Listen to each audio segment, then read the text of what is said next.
এই পৃথিবীতে একজন পয়গম্বর জন্ম থেকেই জানতেন তিনি আল্লাহর নবী, তিনি হচ্ছেন এখনো মারা যান নাই, আল্লাহ পাক তাকে আসমানে তুলে নিয়েছেন, আবার তিনি আসবেন, দাজ্জালকে মোকাবেলা করবেন। সেই পয়গম্বরের নামটা কি বলেন?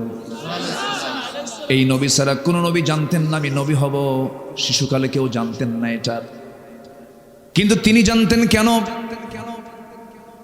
তার পিতার কোনো পরিচয় ছিল না, তার বাবার কোনো পরিচয় ছিল না। ইন্না মাসালা ঈসা কামাসালি আদম, ঈসার দৃষ্টান্ত হলো আদমের মতো, আদমের যেমন বাবার পরিচয় নাই, আল্লাহর পয়গম্বর ঈসার আল্লাহর কোনো বাবা, নিজের পিতার কোনো পরিচয় নাই। কিন্তু ঈসা আলাইহিস সালাম যখন মার গর্ভে যখন ছিলেন, আল্লাহর ফয়সালা, পিতৃহীন সন্তান আল্লাহ তাআলা মারিয়ামকে দান করলেন, স্বামী ছাড়া সন্তান দিয়ে দিলেন। অসম্ভবকে সম্ভব করার একমাত্র যোগ্যতা রাখেন তিনি কে? আসতে বলবেন না, তিনি কে? আল্লাহ তাআলা। সন্তান ডেলিভারি হয়ে গেল, অনেক লম্বা কথা ছিল, শর্ট করে নিয়ে আসলাম।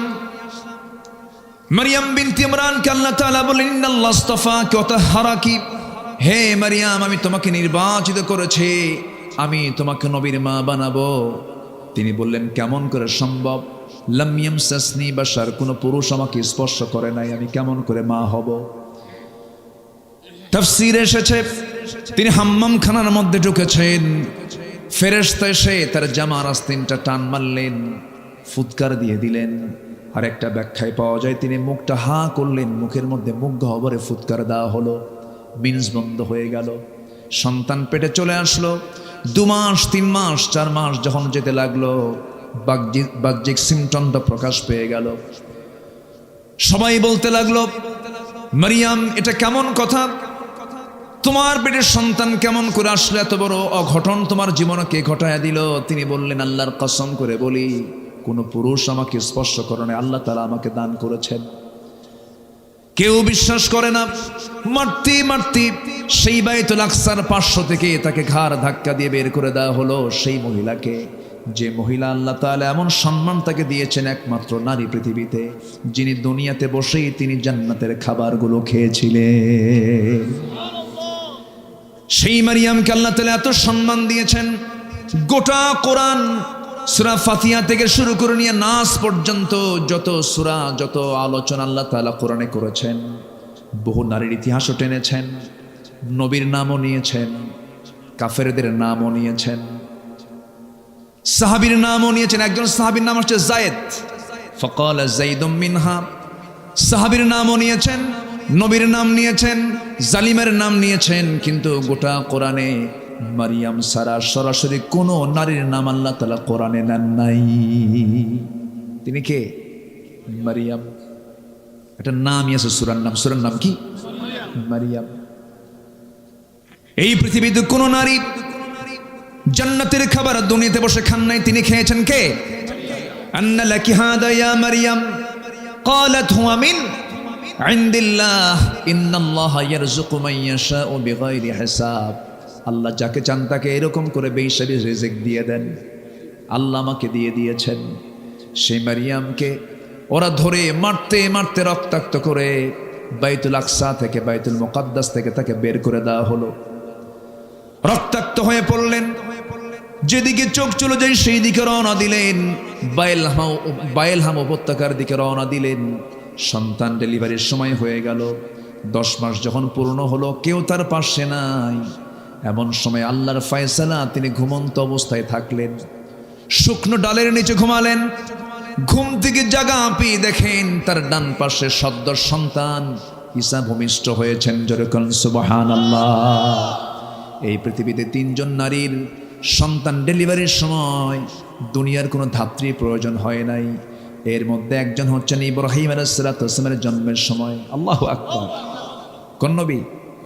ইব্রাহিম।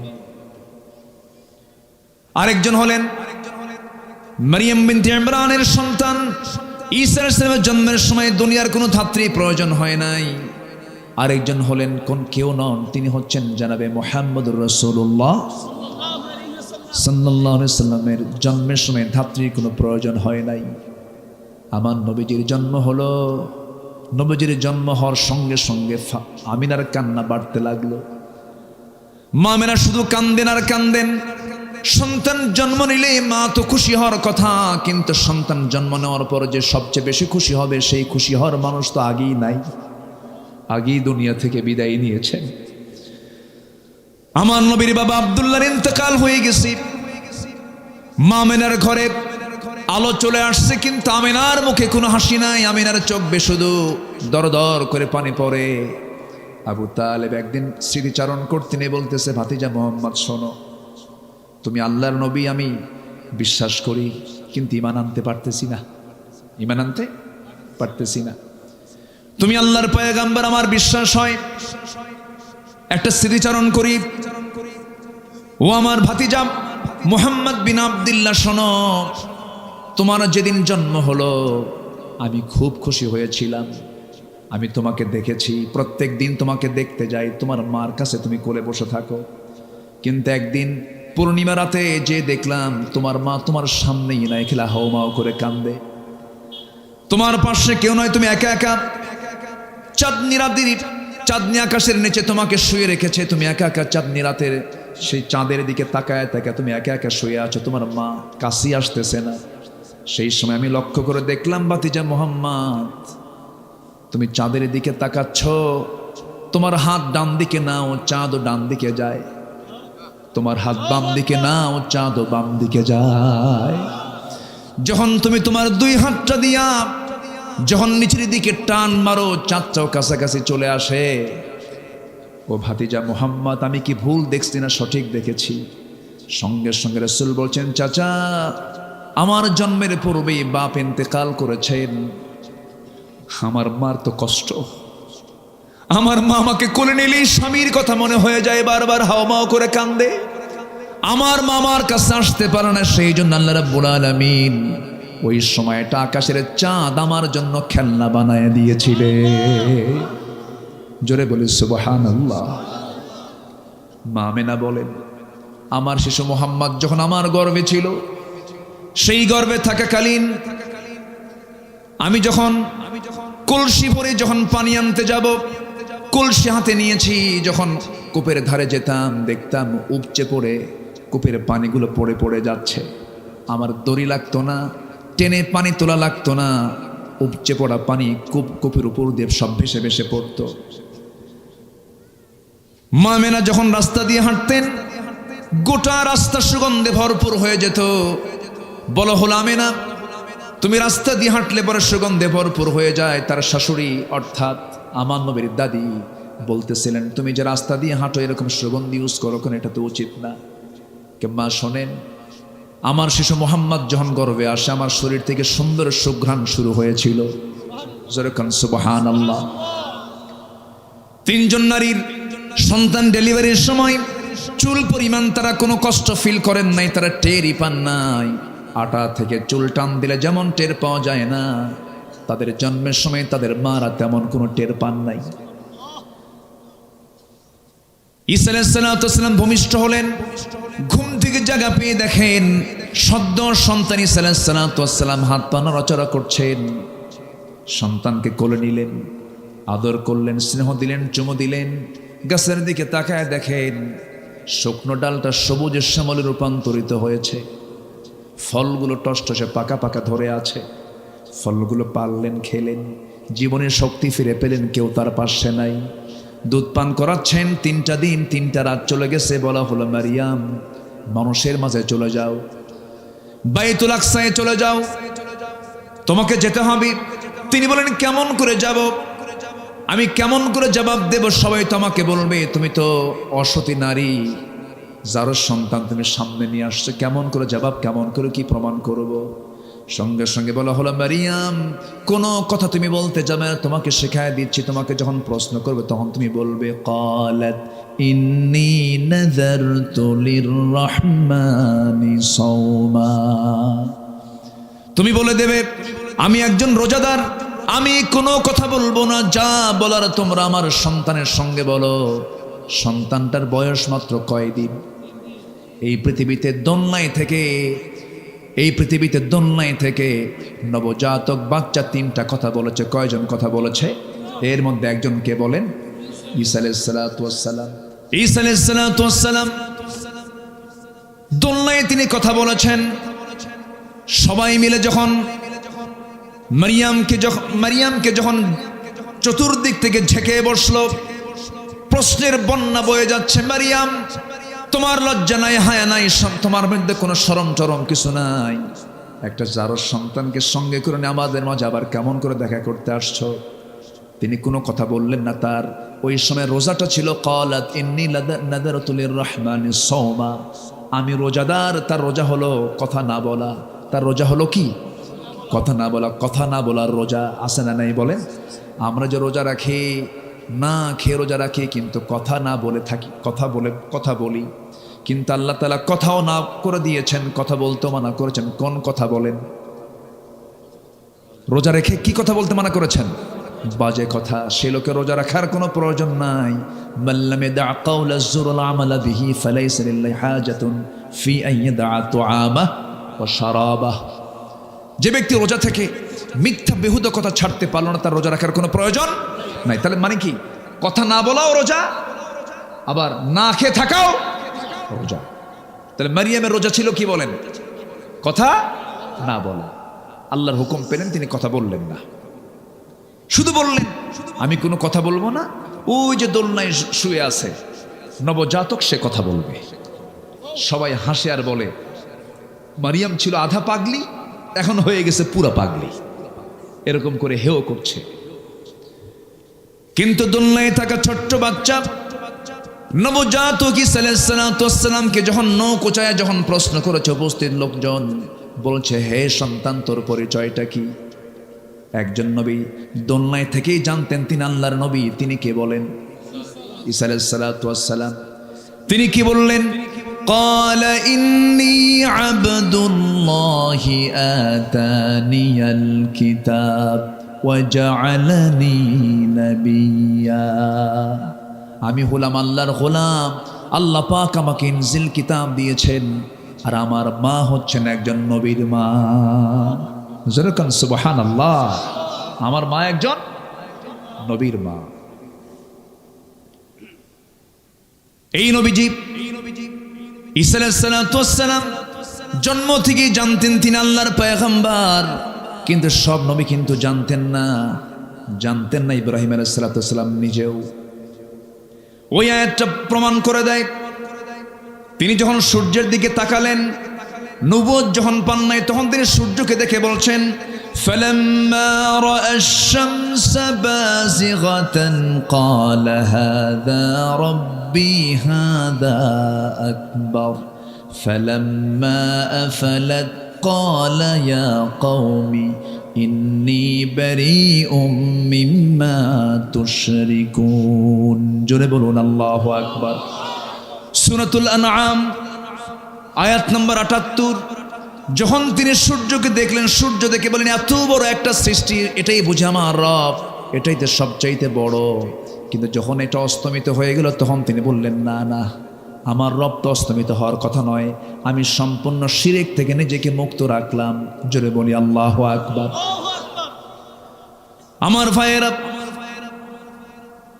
অগ্নি পূজক কি বলে, একজন পত্তলিক পিতার সন্তান ছিলেন ইব্রাহিম আলাইহিস সালাতু ওয়াস সালাম। সে নিজে মূর্তিগুলো বানাতো। সেই মূর্তিগুলো বানায় বাজারে বিক্রি করত। মূর্তি বানায় বাজারে বিক্রি করতো। রব বানাতো, আবার রব বাজারে বিক্রি হতো। মানে এমন রব নিজের হাতে বানায় আবার বাজারে বেচে দেয়। বাজারে কি করে? বেচে দেয়। সম্মানিত ভাইয়েরা, সেই পরিবারের সন্তানকে বলেন, সেই পরিবারের সন্তানকে তিনি কি বাপকে ফলো করেছেন? ইসলামকে ফলো করতে গেলে প্রথম বাধা আসবে পরিবার থেকে। প্রথম বাধা আসবে কিসের থেকে বলেন? তার প্রমাণ হচ্ছেন ইব্রাহিম আলাইহিস সালাতু ওয়াস সালাম। তিনি তাওহীদ যখন পেলেন, নবুয়ত যখন পেলেন, বাপকে বলে ফেলেন আব্বা আপনার তো এগুলো ভুল। দ্বীনের দাওয়াত দিতে লাগলেন। বাপ তার পক্ষ অবলম্বন করলো না। একদিন অনেকগুলো মূর্তি নিয়ে বানায়া বাজারে বিক্রি করতে যাবে, বাপ আগেই চলে গেল আর ছেলেকে বলল বাজান, এই আমার এই মূর্তিগুলো বিক্রি করতে হবে বাজারে, তুমি ঝুড়িতে করে নিয়ে আসো। আমি বাজারে চলে গেলাম। ইব্রাহিম আলাইহিস সালাতু ওয়াস সালাম এই মূর্তিগুলো দেখিয়ে গেছে, তার মেজাজ খারাপ হয়ে করলেন কি, সবগুলোর মাথা একটা করে ভাঙলেন। ভেঙ্গে, মাথা ভাঙলে তো সব শেষ হয়ে যায়, মাথা ভেঙ্গে জড়িতে করে নিয়ে চলে গেছেন বাজারে। সামনে রাখা মাত্র এই মাথায় হাত দিয়া তার বাপ আজর বলতেছে, ইব্রাহিম এগুলো কি করছো তুমি? সব তো ভেঙ্গে চুরমার হয়ে গেছে। কাব্বা আর বলেন না। আমি যখন এই মূর্তির ঝুড়ি যখন মাথায় নিলাম, দেখি ওদের মধ্যে গৃহযুদ্ধ শুরু, এমন মারামারি শুরু হয়েছে। আমি উপর থেকে নামাতে দেখি একটারও মাথা নাই। বাপ এখন মনে মনে করে, তুই তো মার দিয়ে দিলি আমারে। মূর্তির যে কোনো শক্তি নাই, ক্ষমতা নাই, সেটা আমিও জানি। তুই তো আমার এমন কথা বললি, আমি এখন যদি বলি এটা কি সম্ভব? কোনোদিন তার কি মারামারি করতে পারে? ওদের কি গায়ে শক্তি আছে? তুই তো জবাব দিয়ে দিবি, মনে মনে বলতেছে। আর কিচ্ছু বললো না। এমন মার দিছে সন্তান, কোনো জবাব নাই বাবার মুখে।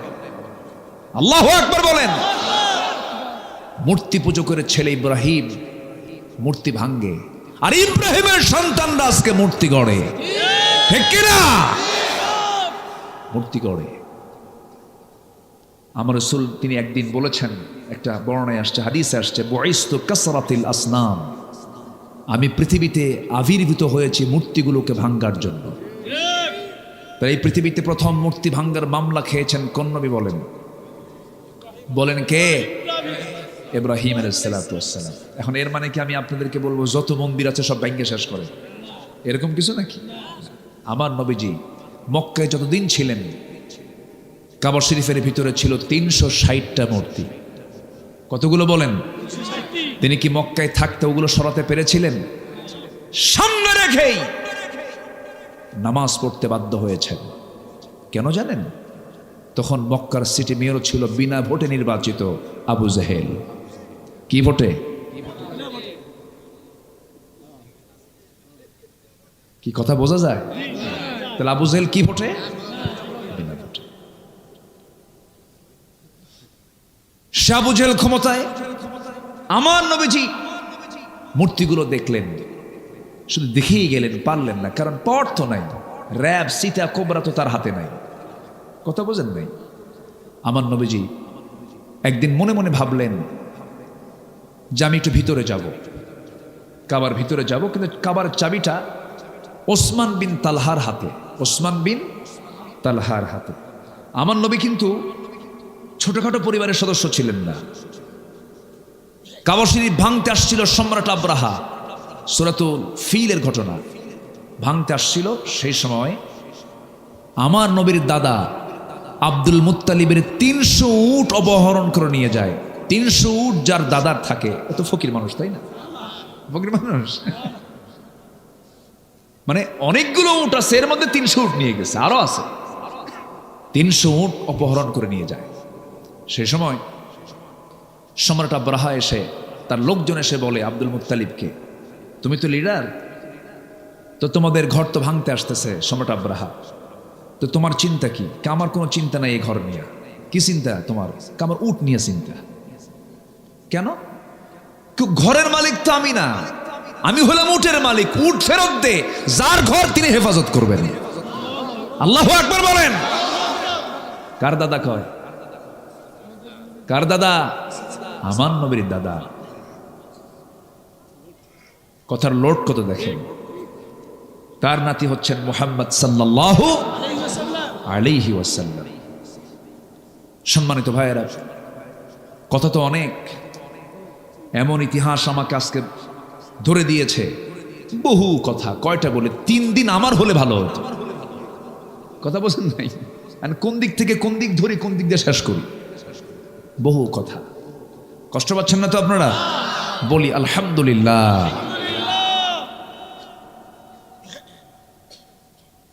ইব্রাহিম আলাইহিস সালাতু ওয়াস সালাম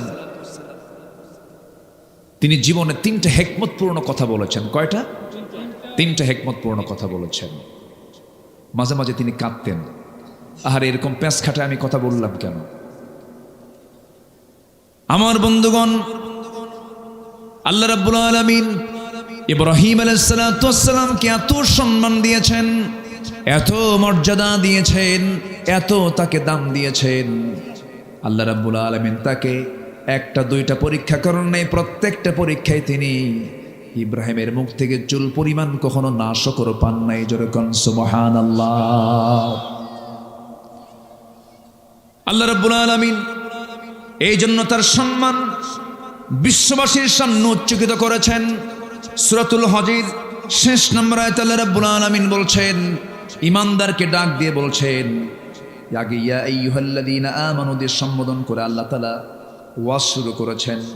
লাস্ট আয়াতে বলছেন, ওয়াজাহিদু ফিল্লাহি হাক্কা জিহাদিহি হুয়া জাতাবাকুম ওয়া মা জাআলা আলাইকুম ফিদ্দীনি মিন হারাজ মিল্লাতা আবিকুম ইব্রাহিম হুয়া সাম্মাকুমুল মুসলিমিন। জোরে বলুন আল্লাহু আকবার।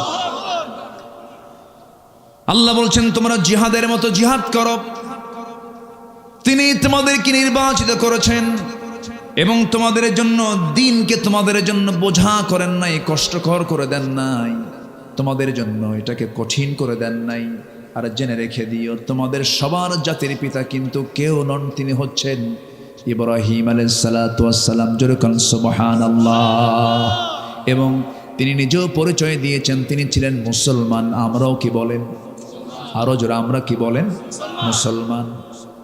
গোটা পৃথিবীতে আজকে প্রায় 200 কোটি মুসলমান। মূল পরিচয় যদি মুসলমানকে যদি লালন করে, কোনো প্রকার দ্বন্দ্ব না রেখে, ওয়াহাবি, সুন্নি, আর কি আছে, কত কি আছে, নাম না বলি আর, এই সমস্ত গ্রুপিং না করে যদি আজকে মুসলমান যদি একটা প্ল্যাটফর্মে আসতো, গোটা পৃথিবীর বাতিল শক্তি সব সাগরে হাবুডুবু খেত। ঠিক কিনা? সব হাবুডুবু খেত। কিন্তু ফেরকা আমাদেরকে শেষ করে দিল।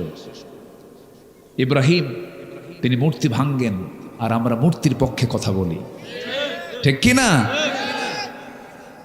যদি কোথাও ডিসপ্লে করা, কোনো মূর্তিকে সাজানো, হ্যাঙ্গিং করা, কোনো ছবিকে হ্যাঙ্গিং করা, এরকম যদি কোনো সাজানো, যদি এটা যদি ইসলাম সম্মতই হতো, পৃথিবীর সবচাইতে বড় স্ট্যাচু নির্মাণ হতো আমার নবীর স্ট্যাচু। আছে? আমার নবীর কোন স্ট্যাচু আছে? নাই। আর কি প্রমাণ চাবেন আপনি? সম্মানিত ভাইয়েরা, সম্মানিত বন্ধুগণ, আল্লাহ তাআলা ইব্রাহিমকে অনেক পরীক্ষা করেছেন, সন্তান দিয়েছেন, আবার সন্তানকে কোরবানি করতে বলেছেন কে? তিনি কি মানা করেছিলেন? তার খাতনা হয়েছিল কত বছরে? তার খাতনা করে দিল কে? নিজে। হ্যাঁ, কারণ ওই সময় তার সতরটা খুলবে কে? কন্ত তার সতর তো দেখার সুযোগ নাই কারো। আল্লাহ বললেন, ইব্রাহিম আমি তোমাকে গোটা জাতির জন্য পিতা বানিয়েছি, নেতা বানিয়েছি, তোমার একটা কাজ বাদ আছে, তুমি এই কামটা সারো। আল্লাহ কিভাবে সারবো? যাও জঙ্গলে যাও। সহি বর্ণনা, এটা হাদিসে আসছে।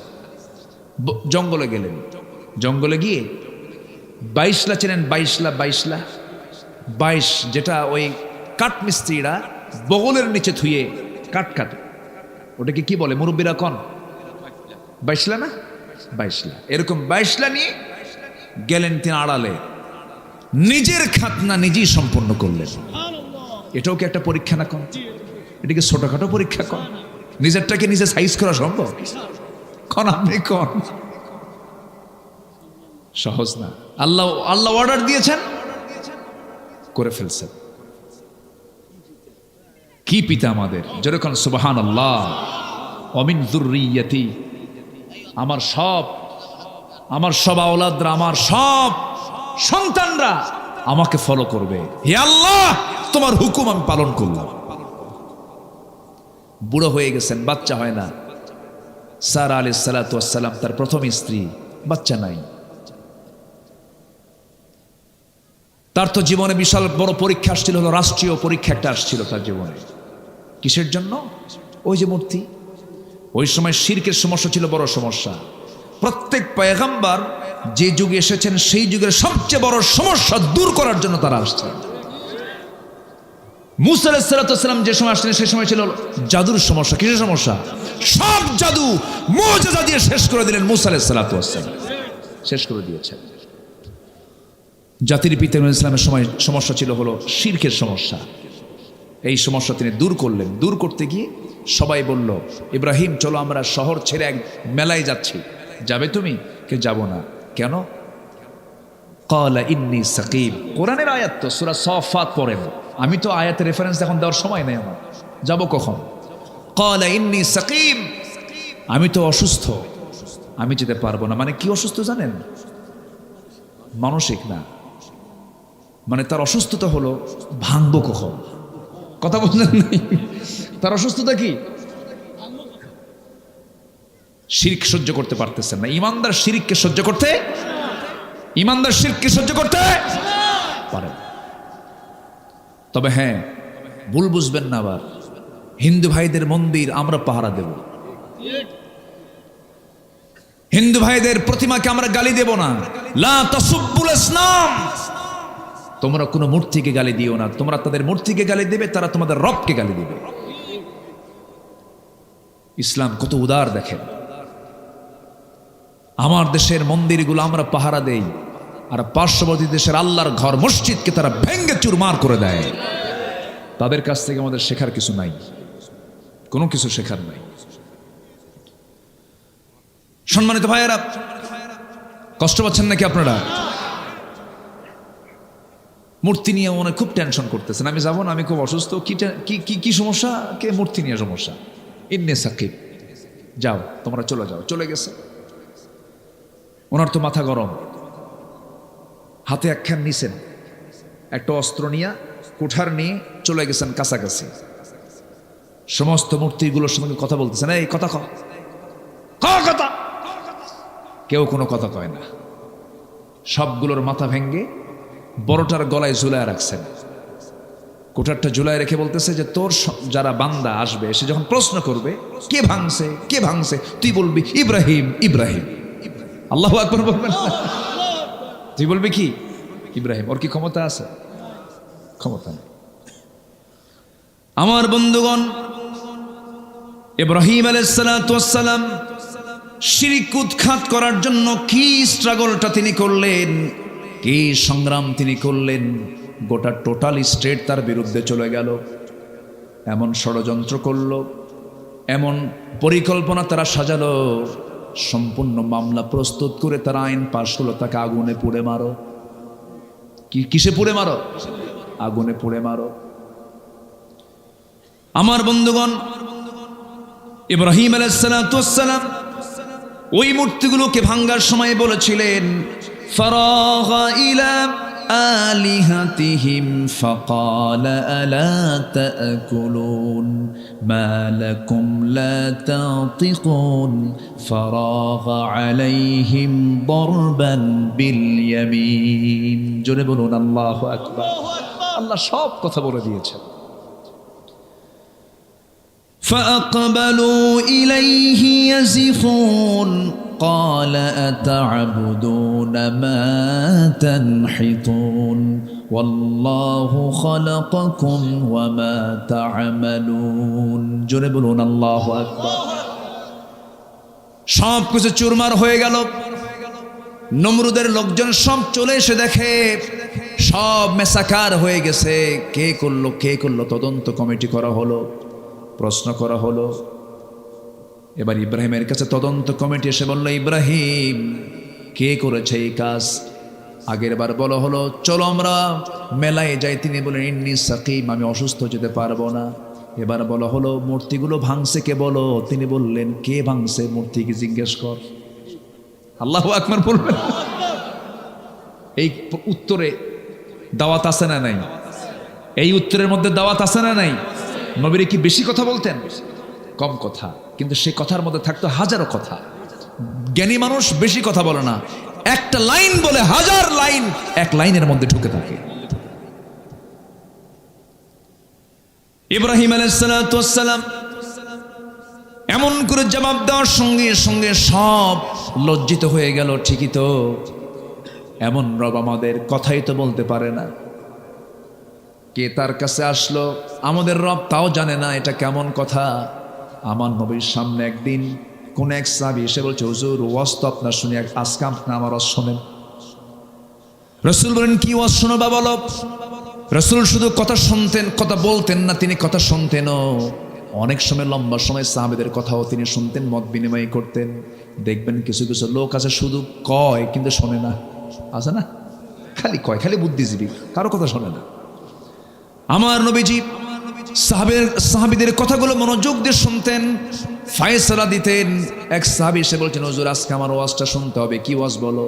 হুজুর ইসলাম যখন পাই নাই, দিন যখন পাই নাই, আমরা পৌত্তলিক ছিলাম, একটা মূর্তির পূজা করতাম, দেবতা মনে করতাম, ভাগ্যের প্রতীক মনে করতাম, বুকে নিতাম, ঘাড়ে নিতাম, পিঠে নিতাম, সব সময় নিয়ে চলতাম। কোনো একদিন সফরে বের হয়েছি, ওই দেবতাকে সাথে নিয়েছি।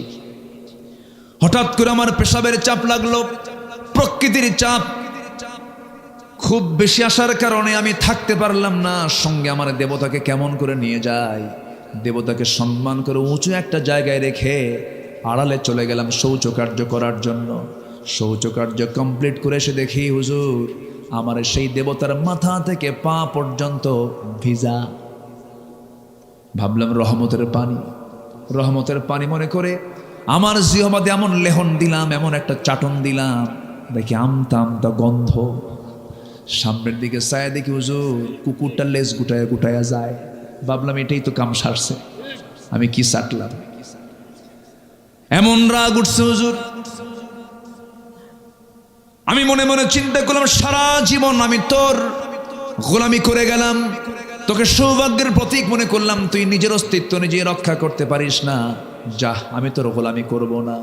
এমন একটা আসার মানলাম, এক আসারে ভেঙ্গে চুরমার করে আপনার কাছে এসে আমি এমন রবের সন্ধান পেয়েছি যে রবটা হলেন তাবারাকাল্লাযী বিয়াদিহিল মুলকু ওয়া হুয়া আলা কুল্লি শাইইন কাদির। আমার নবীজি কথাগুলো শুনতেছিলেন, মুস্কি মুস্কি হাসি মারলেন, আর সাহাবা একরাম একটা আওয়াজ দিয়ে হাসলেন, জোরে বলেন সুবহানাল্লাহ। আমার বন্ধুগণ,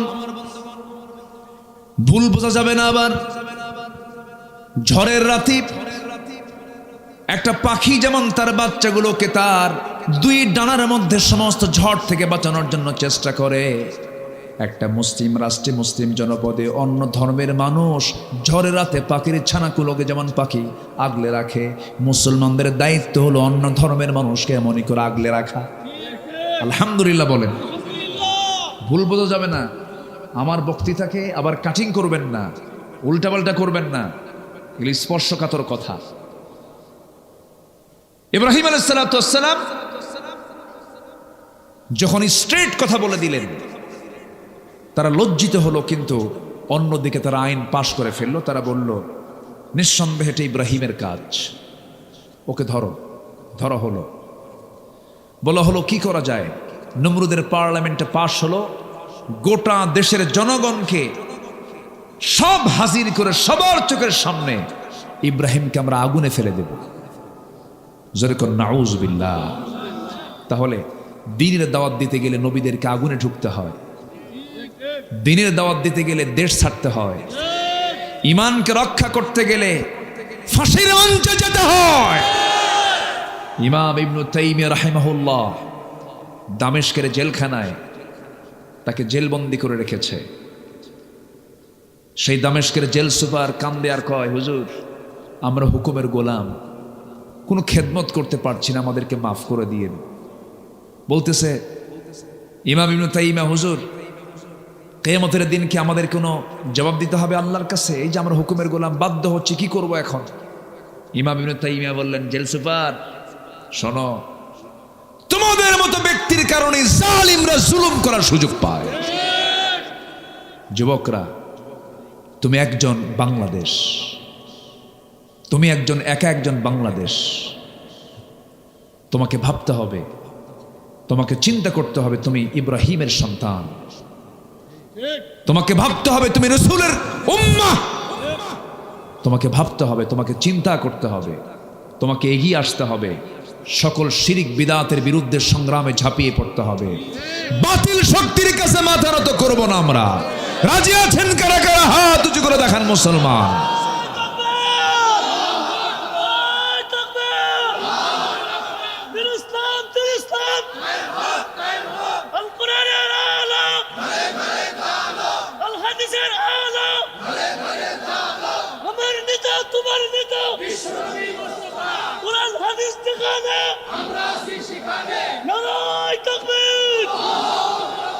আল্লাহ কবুল করুন, জোরে বলি আমিন। বিবাহ পূর্ব কোনো রিলেশন করবা না, আকাম কুকাম করবা না, লস প্রজেক্ট এগুলো যা করবা সুরিয়ার ফিতেওয়ালার লাভ, সব লস, এগুলো করতে যাবা না।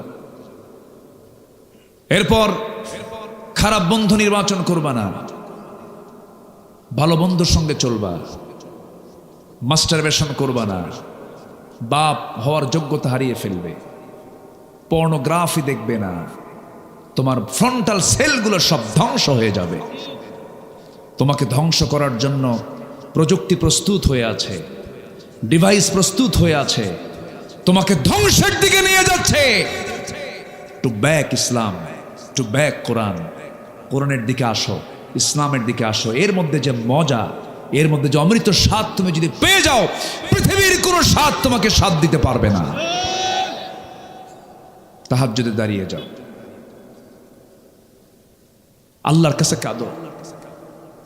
পৃথিবী আমার আসলেই তো, পৃথিবীর জীবনটা হচ্ছে আমার জন্য একটা মায়া মরিচিকা, একটা প্রতারণা, একটা ফাঁদ। কিছুক্ষণ পর আমি এমনি চলে যাচ্ছি, অথবা এখনই চলে যাচ্ছি। কার কাছে? আসতে বলবেন না, কার কাছে? এটা মাথায় নিয়ে চলবা। ওই সমস্ত নেতৃত্ব মানবা না যারা নামাজের কথা বলে না, যারা দ্বীনের কথা বলে না, যারা তোমার হাতে ইয়াবা তুলে দেয়, যারা মদের বোতল তুলে দেয়, যারা জেনা করার জন্য নারী তুলে দেয়। ওই সমস্ত নেতৃত্বের মুখে আমরা থুতু মারি, জুতা মারি। যাব না সেই দিকে। জোরে বলি ইনশাআল্লাহ, আরো জোরে বলি ইনশাআল্লাহ। মদ খাওয়া কি? আরো জোরে। আজকে পৃথিবীতে বড় বড় যে বিজনেসগুলো চলে, অবৈধ বিজনেস, মাদক বিক্রি হয় বছরে বিশ্বে $1600 বিলিয়ন। পতিতাবৃত্তির বাণিজ্য চলে বিশ্বব্যাপী $400 বিলিয়ন। জুয়ার বাণিজ্য চলে বিশ্বব্যাপী $700 billion. Computer games, free fire, PUBG, এগুলো মিলে চলে $54 বিলিয়ন। সবগুলো মিলে এই মদ, এই জুয়া, এই পতিতা, এই গেমস, এগুলো সবগুলো মিলে $2685 বিলিয়ন বৈশ্বিক বাণিজ্য হয় বছরে। আমার দেশেও মদ বিক্রেতা আছে না নাই? যারা এই সমস্ত আকাম কুকামের সঙ্গে জড়িত, তারা কি কখনো এই দেশে ইসলাম চাবে? আসতে বলুন না, চাবে? আপনি কি চান না? আপনি কি চান না? যারা চায় না তারা কি আপনাকে দাওয়াত দিয়ে খাওয়াবে? দাওয়াত দিয়ে খাওয়াবে? যারা বোতল না খাইলে হুঁশ থাকে না, ওরা আপনাকে কখনো বন্ধু মনে করে না। ওদেরকে আমরাও বন্ধু মনে করি না, ওদেরকে আমরাও বন্ধু মনে করি না। মদ খেলে তাল না মাতাল? আজ থেকে তাল না মাতাল? মাতাল। হুঁশ থাকে না তো। মদের ফলাফল হলো মদ্যপান যে করবে, সে তার নিজের মেয়ে আর নিজের বউকে সে পার্থক্য করতে পারবে না। মদ আছে যেখানে, জেনা আছে সেখানে, জেনা আছে যেখানে, খুন আছে সেখানে। আল খামরু উম্মুল খাবাইস। মদ হলো সমস্ত পাপের মা। সমস্ত পাপের কি মা। কোন এক আল্লাহওয়ালা তিনি এক নগরে বসবাস করতেন। সেই নগরে এক পতিতার বসবাস ছিল। পতিতা ভাবলো, জীবনে বহু পুরুষের জীবন নষ্ট করেছি, এই উলিকে ধরবো। ফুসলায় থেকে ঘরের মধ্যে তুলে বলতেছে, শোনো, আমি হলাম এই নগরের একজন পতিতা, তুমি হচ্ছে এই নগরের, তুমি আল্লাহর ওলি। আমি তোমাকে ফুসলায় তুলেছি, তোমার সামনে 3টা পথ খোলা আছে। এই 3টে পদের যে কোনো পথ তোমার বেছে নিতে হবে, নচেত এমন চিল্লানি দেব নগরবাসী এসে তোমার ইজ্জত সব নষ্ট করে ফেলবে, তোমার সব চলে যাবে। কি 3টা পথ বলো? নাম্বার 1 হলো, এই যে মদের বোতল তোমাকে দিলাম, এই মদ তোমাকে খেতে হবে। অথবা নাম্বার 2 হলো, আমার সঙ্গে তোমার জেনা করতে হবে। নাম্বার 3 হলো এই যে শিশুটা সামনে বসে আছে তাকে খুন করতে হবে। আল্লাহওয়ালা মনে মনে চিন্তা করে খুন তো কোনো ক্রমেই সম্ভব নয়, খুন তো বড় গুনার নাম, জিনা তো সম্ভবই নয়, জিনা করলে পরে ঈমান থাকে না। মদের বোতলের দিকে তাকায় মনে মনে চিন্তা করে মদের বোতলও হারাম, কিন্তু এক ঢোক মেরে দেই, নচেত আমার বাঁচার কোনো উপায় নাই। মদটাকে ছোট গুনাহ মনে করে মদের বোতল থেকে এক ঢোক যখন মেরে দিয়েছে, মাতাল হয়ে গেছে। মাতাল হলে পরে জেনাটা কঠিন না সহজ, খুনটা কঠিন না সহজ, খুনটাও সহজ হয়ে গেল। ওই আল্লাহর ওলির দ্বারা মদপানের মধ্য দিয়ে জেনা হয়ে গেছে, খুন হয়ে গেছে। আমার বন্ধুগণ, আজকে এই মাদক দ্রব্য আমার দেশে কঠিন না সহজ? আজকে বলেন কঠিন না সহজ? যুব সমাজের ঈমানকে নষ্ট করার জন্য বড় একটা হাতিয়ার হলো মাদক। এই মাদককে আজকে অ্যাভেলেবেল করে দেওয়া হয়েছে। এই সমস্ত বিষয়ের দিকে যুবকরা একটু খেয়াল রাখবা। অসৎসঙ্গ তৈরি করবে না। ভেবে নেবে তুমি যাকে বন্ধু বানাচ্ছ তুমি তার সঙ্গে জান্নাতের সময় কাটাবা। যেরকম সুবহানাল্লাহ, যাকে তুমি বন্ধু বানাচ্ছ তুমি তাকেও জান্নাতে তুমি তোমার বন্ধু বানায় নিবা। কারণ মান তাশাব্বাহা বিকওমিন ফাহুয়া মিনহুম, দুনিয়াতে যার সঙ্গে যার মুশাব্বা থাকবে তার সঙ্গে হাসর নাসর হয়ে যাবে। দুনিয়াতে একটা ভালো বন্ধু থাকো বিশাল বড় একটা পুরস্কার, বিশাল বড় একটা ভাগ্যের ব্যাপার। ভালো বন্ধুটা এমন কাজে লাগবে যে কিয়ামতের দিনও কাজে লাগবে। যে বান্দাকে আল্লাহ জান্নাত দিবেন সেই বান্দাকে আল্লাহ ডাক দিয়ে বলবেন, বান্দা তুই তো জান্নাত পেলে, তোর কি বন্ধু বান্ধব না? হ্যাঁ আছে। শুধু তোকে জান্নাত দেব না, তোর বন্ধু বান্ধবকে জান্নাত দেব, তাদেরকে সহ জান্নাতে নিয়ে যা। গাঁজাখোর বন্ধু না কিন্তু। আবার কথা কি বোঝা যায়? আমি আর একটু কথা বলি, কোন আপত্তি নাই তো?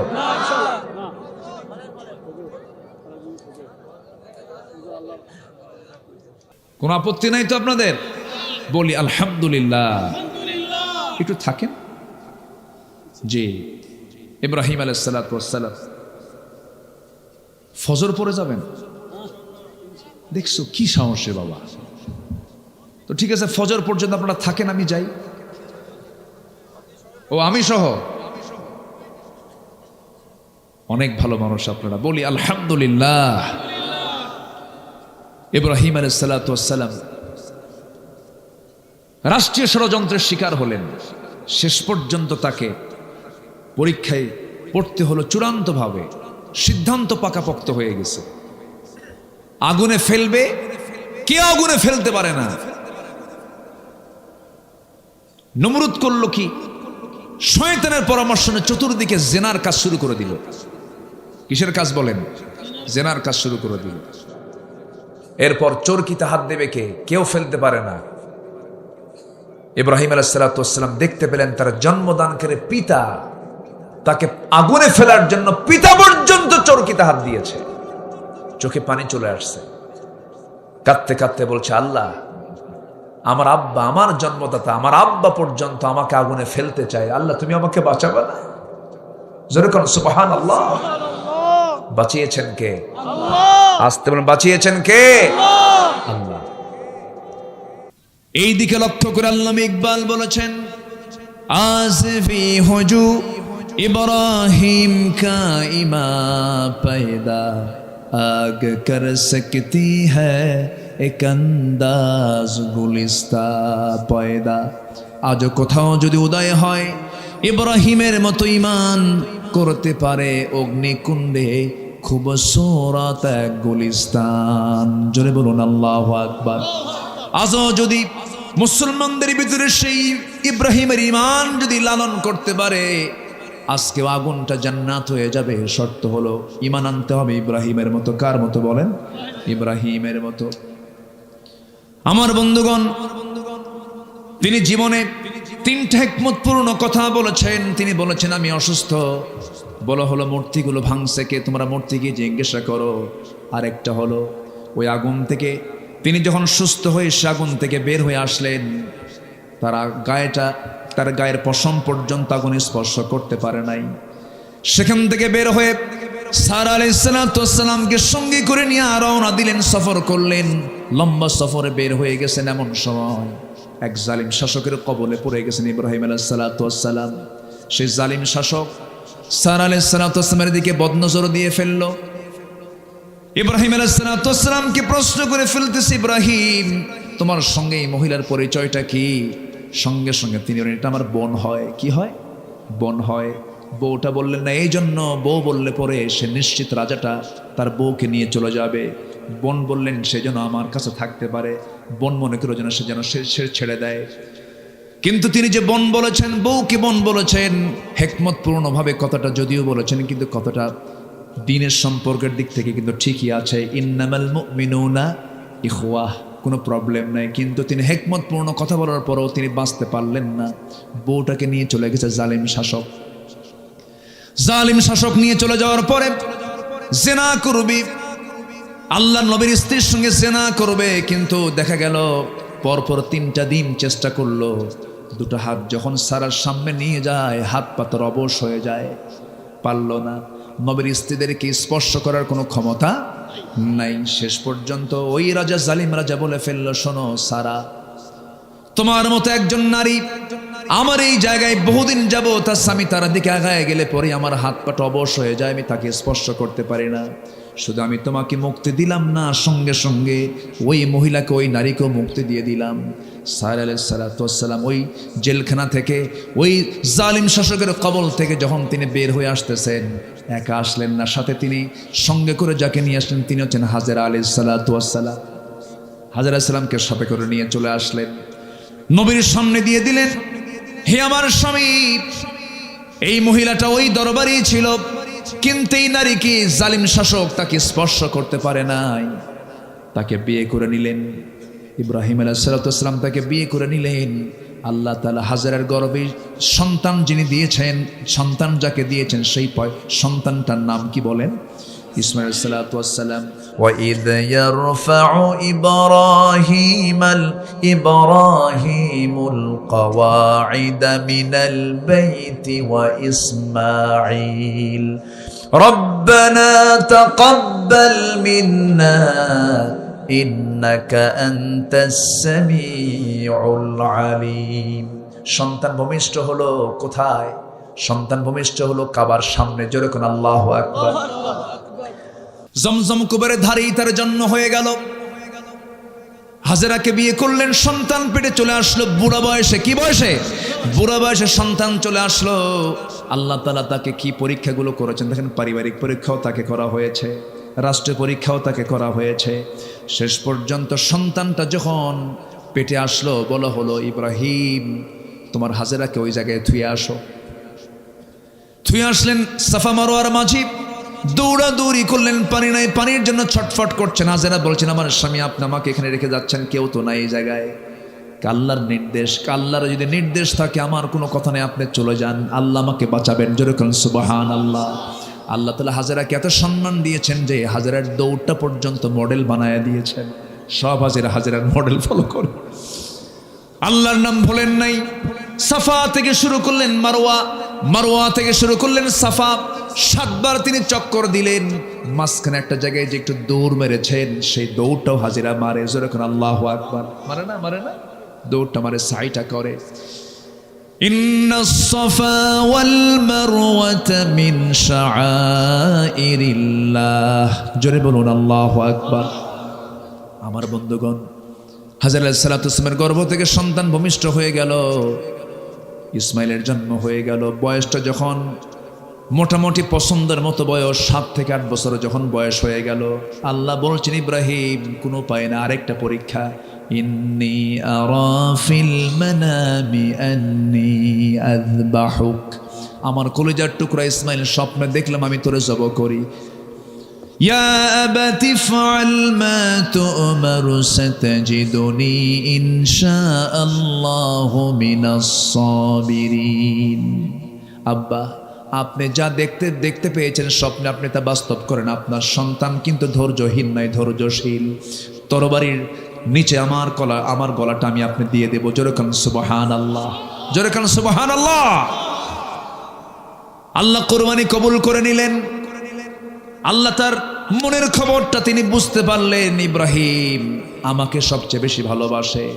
এই কোরবানির প্রচলন আজও দুনিয়াতে আছে না নাই? এটা কোন নবীর সুন্নাত?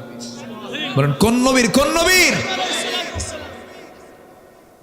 আমার বন্ধুগণ, আল্লাহর ঘরে যে কাবা নির্মাণ করা হলো, মিস্ত্রি ছিলেন ইব্রাহিম আলাইহিস সালাতু ওয়াস সালাম, তার যোগান ছিলেন, হেল্পার ছিলেন কোন নবী বলেন?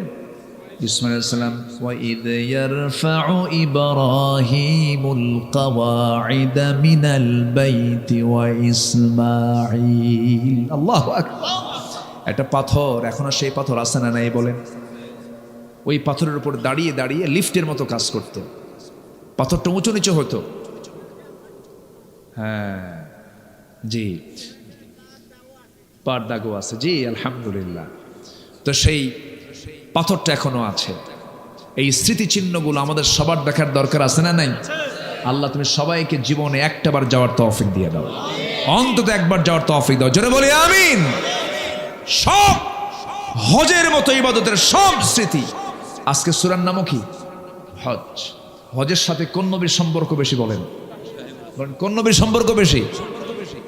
আল্লাহ তাআলা এই জন্য এই সূরার মধ্যেই শেষ আয়াতে বলেছেন মিল্লাতা আবিকুম ইব্রাহিম।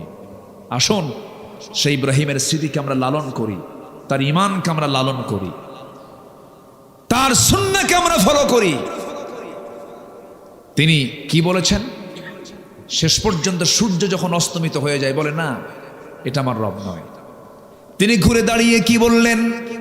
সবাই আমরা বলি, আওয়াজ দিয়ে বলি, ইন্নী ওয়াজ্জাহতু ওয়াজহিয়া লিল্লাযী ফাতারাস সামাওয়াতি ওয়াল আরদা হানিফা ওয়ামা আনা মিনাল মুশরিকিন লা শারীকা লাহু ওয়া বিযালিকা উমিরতু ওয়া আনা আউয়ালুল মুসলিমিন। জোরে বলুন আল্লাহু আকবার। আয়াত ঠিক আছে না? হ্যাঁ ঠিক আছে। তো সম্মানিত ভাইয়েরা, তিনি কি বললেন? কোন দিকে আমার চেহারা ঘুরাবো না, আমি চেহারা ঘুরাবো কার দিকে? বলেন কার দিকে? রবের দিকে। এবং কোন শিরকের কাজে আমি অংশগ্রহণ করব না, শিরক থেকে আমি নিজেকে মুক্ত রাখলাম। আসুন সেই পিতা ইব্রাহিম আলাইহিস সালাতু ওয়াস সালামের আনিত সুন্নাহগুলোকে, তার আদর্শকে আমরা লালন করি, তার চেতনাকে আমরা লালন করি, সমস্ত কুফুর থেকে, শিরিক থেকে নিজেকে মুক্ত রাখার চেষ্টা করি। আল্লাহ তাআলা সেই তৌফিক সবাইকে দান করুন। আমরা সবাই নামাজ পড়ি তো নাকি? নামাজ কয় ওয়াক্ত বলেন তো?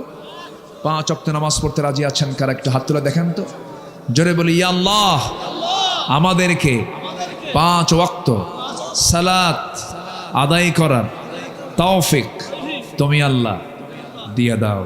জোরে বলি আমিন, আরো জোরে আমিন। হাত নামান। সম্মানিত ভাইয়েরা, মন তো চায় কথা বলি, রাতও হয়েছে অনেক, আর শেষ ক্লাসটা নেওয়া একটু কঠিন। আমরা যখন ছোটবেলায় যখন পড়তাম শেষ ক্লাস, প্রথম ক্লাস খুব মজা লাগে। শেষ ক্লাসের যখন স্যার ঢুকতো মনে হতো স্যার যাবে কখন, এরকম মনে হতো। শেষ ক্লাসটা নেওয়া একটু কঠিন। তো যাই হোক, আল্লাহ তাআলা যতটুকু সুযোগ দিয়েছেন বলেছি আমরা আমল করব। জোরে বলি ইনশাআল্লাহ। সবার কাছে আমি দোয়া চাই, সবাইকে আমার জন্য দোয়া করবেন না? আমিও দোয়া। আমার রবিউল ভাই কোথায়? পিছিয়ে পিছিয়ে থাকে কেন? আসেন। সম্মানিত ভাইয়েরা, এই ভাইটা এই মাহফিলের শুরু থেকে আজ পর্যন্ত কি স্ট্রাগল করে এই মাহফিলটা তিনি চালিয়ে যাচ্ছেন। আল্লাহ তুমি তাকে যোগ্যতার সাথে এই মাহফিলকে প্রতি বছর পরিচালনা করার তৌফিক তুমি আল্লাহ তাকে দিয়ে দাও। জোরে বলি আমিন। ওঠেন কেন? দোয়া করবেন না? দোয়া ছাড়া কি হয় বলেন তো? একটু বসেন, একটু বসেন, একটু বসেন। আমি জানি আপনার কষ্ট হচ্ছে, কিন্তু একটু কষ্ট করি, দোয়াটা আমরা করে যাই। আরেকটা ঘোষণা আমি আপনাদেরকে দিতে চাই, সেটা হলো, আমি বেশি লম্বা বলবো না, বেশি কিছু। একদিন আমরা সবকিছুর অনুকূল পরিবেশ ফিরে পাবো। আগামীকালকের মাহফিল, যেটা শেষ রজনীর যে মাহফিল, কোনো একটা কারণে, আমি কারণটা আমি ব্যাখ্যা দিতে চাচ্ছি না। আকলমন্দ ইশারা বাসাত, সচেতন ব্যক্তির জন্য ইঙ্গিতটাই যথেষ্ট। আমি লম্বা কোনো ব্যাখ্যা না, এবং আপনি কোনো কারণ জিজ্ঞাসাও দরকার নাই। বুঝে নেন, সময় আসবে। আমার নবীজি 13 বছর মক্কার কাবার ভিতরে মূর্তি রেখেই তিনি সেজদা দিয়েছেন। যখন সময় হয়েছে সরিয়ে ফেলেছেন। ঠিক কিনা? আগামীকালকের মাহফিল কোন একটা কারণে, অনিবার্য কারণে স্থগিত করা হয়েছে। আগামীতে আবারও যদি সুন্দর পরিবেশ আমরা ফেরত যদি পাই, আগামীতে আবার আমরা মাহফিলের সৌন্দর্য ফিরে আনার জন্য, আমি তো মনে করি শেষ দিনের মাহফিলটা হলো একটা আলাদা সৌন্দর্য। যাই হোক, হয়তো আল্লাহ এর মধ্যে কোনো একটা কল্যাণ রেখে দিয়েছেন, নিহিত আছে, কোনো টেনশন নয়।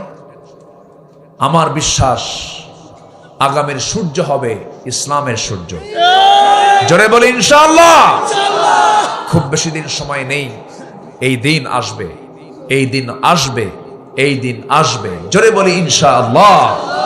এই আশাবাদ কামনা করে আজকের মাহফিলের দোয়ার মধ্য দিয়ে এই বছরের গোল্ডেন টাচ মাহফিলের সমাপ্তির দিকে আমরা চলে যাচ্ছি।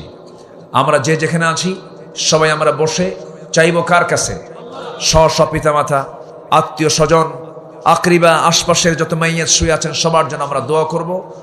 আসুন আমরা সোজা এখন দোয়ার দিকে যাচ্ছি, যে আমরা সবাই বলে সুবহানাকাল্লাহুম্মা ওয়া বিহামদিকা আশহাদু আল্লা ইলাহা ইল্লা আনতা আস্তাগফিরুকা ওয়া আতুবু ইলাইকা। চিৎকার মেরে বলি, ইয়া আল্লাহ, আমার জীবনের সগীরা কাবীরা, ছোট বড় সব গুনাহ তুমি আল্লাহ মাফ করে দাও। জোরে বলুন ইয়া রাব্বাল আলামিন। যে আমরা নামাজের মতো করে বসি, আমরা আল্লাহর কাছে চাও। আপনি দোয়া করে দেন। জি, আপনি কিছু বলবেন?